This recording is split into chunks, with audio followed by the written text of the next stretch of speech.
Part 1. The Forgotten Highway. They call it the Mother Road.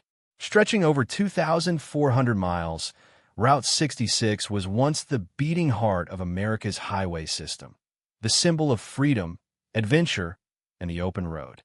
But what they didn't tell you was that this same road also became a highway of death. From the 1950s to the 1980s, trucks carrying radioactive materials quietly made their way across this iconic route. No sirens, no warnings, no hazmat suits in sight. Just plain-looking transport vehicles moving some of the deadliest substances known to mankind through towns, neighborhoods, and school zones. And the worst part? No one was told. The public was kept in the dark, both literally and figuratively. Part 2. The plutonium problem. After World War II, the U.S. ramped up its nuclear weapons program. That meant more plutonium, more uranium, more waste, and they had to get rid of it somehow. Rather than invest in safe underground storage, government contractors often chose the cheapest, fastest routes, public highways. Plutonium-contaminated equipment and barrels of toxic sludge were loaded into unmarked trucks and sent on cross-country journeys. They often leaked. Sometimes they crashed. And in some horrifying cases, drivers weren't even told what they were transporting. One government whistleblower recalled seeing trucks oozing black liquid, left to sit in public lots for hours. Kids played nearby. Families passed by without a second thought. Part 3. St. Louis and the toxic suburbs. One of the most infamous examples occurred in St. Louis, Missouri. In the 1940s and 50s, radioactive waste from the Manhattan Project was stored near Latty Avenue and Coldwater Creek, a site dangerously close to suburban homes. The waste was moved using open trucks that traveled across Route 66 and nearby roads. Some of the material was even dumped along the way, contaminating soil, rivers, and playgrounds. Years later, cancer clusters began to appear.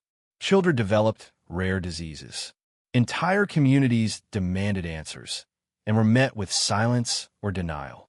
To this day, families in North County, St. Louis, are still fighting to get the government to clean it up. The contamination was never fully contained. Part 4. The Cover-Up.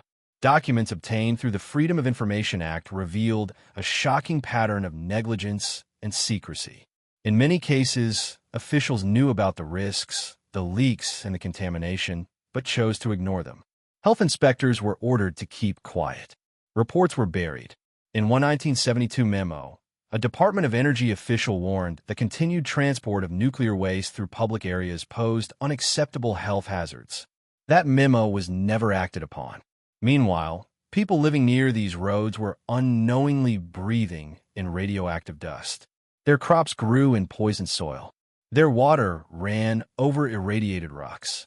Part 5. The Legacy of Contamination. Today, Route 66 is a tourist destination, a nostalgic trip through American history. But very few know the full story.